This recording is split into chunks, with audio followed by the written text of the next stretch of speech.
Hi, so today I wanted to show you a finished piece of mine. It's a journal that I just completed.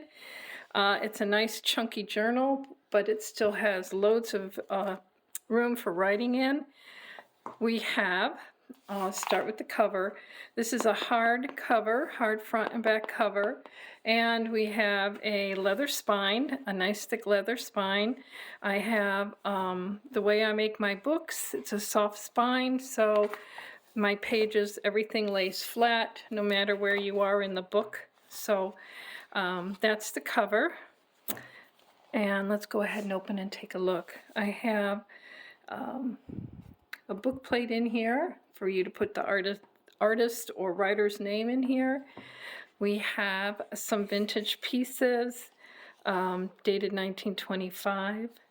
And here are the pages that you can write on. I put little things on each one of the pages. Mix match of stuff. I have some braille paper in here too. Some thin oriental tissue-like.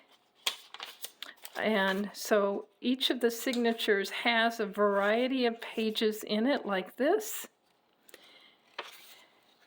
And here's the center. Everything is sewn in. All my pages are sewn in. Here's the other half of that. Oops. We got something stuck there. The other half of the braille page, and here we have some more writing paper. This is a library index paper. And here's another pocket. And we just have, this is just a vintage piece. And this is kind of like a bookmark, and you can write little notes on it. We have that in this little pocket. And then you open this up, and we have another pocket. And it has a card here with some charms on it. Paper. Let's write your notes on it. And then here we have another pocket with a photo that you can write notes on.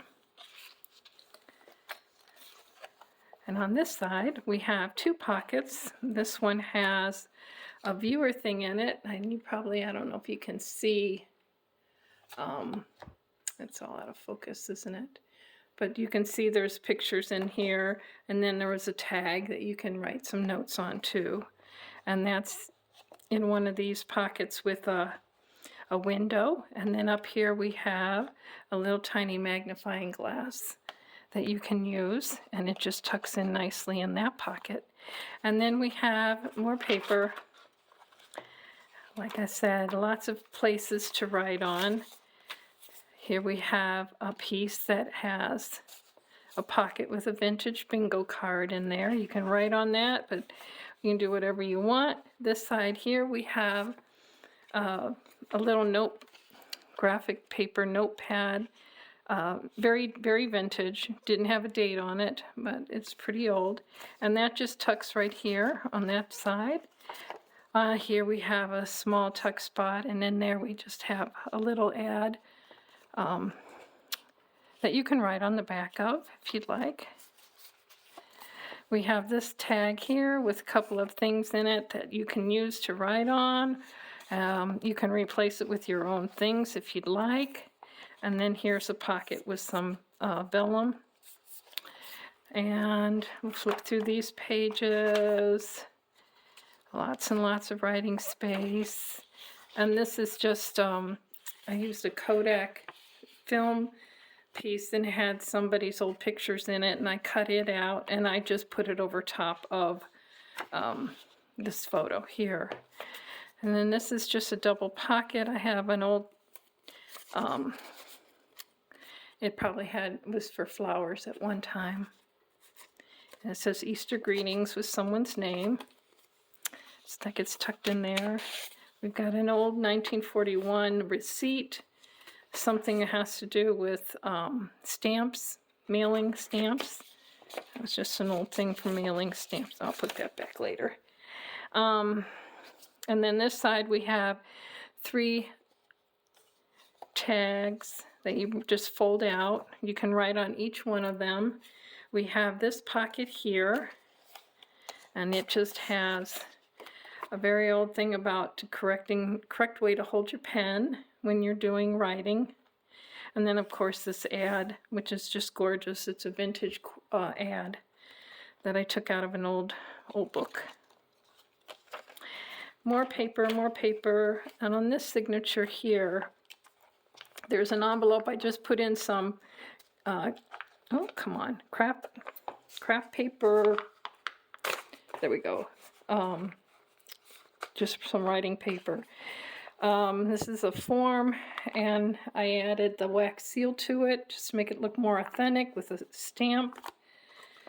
And on this side we have a Cascade writing tablet, some more writing space, surfaces, braille paper, just a mishmash of stuff. As you can see, I put all these little things on each one of these pages to make it a little bit more entertaining to flip through it. And then on this one here, we just have this little tuck spot, beautiful pen here from an old ad, dictionary page, and some ruler. This is an ad for Parker pen, and here's an old postcard, and I can't see what the year is here, but it's obvious it's pretty old because of the writing that they used, the calligraphy nib that they used. You can tell it was a fountain pen or a dip pen. So that's in there. On this side here is another pocket, and we have a paper from 1930. It's all in French. So, and it's an authentic piece of vintage paper. So that gets tucked in here. And another section of writing paper. Oops. I like this one, how the leaf just hangs off. Yeah. And then we come to the back end of this one, and it's just a little tuck spot. And we have from 1968, this is somebody's bank receipt or something like that. So that gets tucked in there. Here we have another pocket, and this I just made from a card, just for note taking. Here we have inside here an old letter. This letter is dated 1958, and it's got the actual letter inside to give it a home instead of throwing it away. And that just gets tucked right in that big pocket. Here we have a beautiful vintage bird card, and some more of the writing paper and the braille, and this is the last page with my signature, and that's it. So that will be listed in my Etsy shop as soon as I can get it in there and listed in the description. But this is my latest one. I think it turned out pretty good. Thanks for coming by, and I'll catch you on another one. Bye now.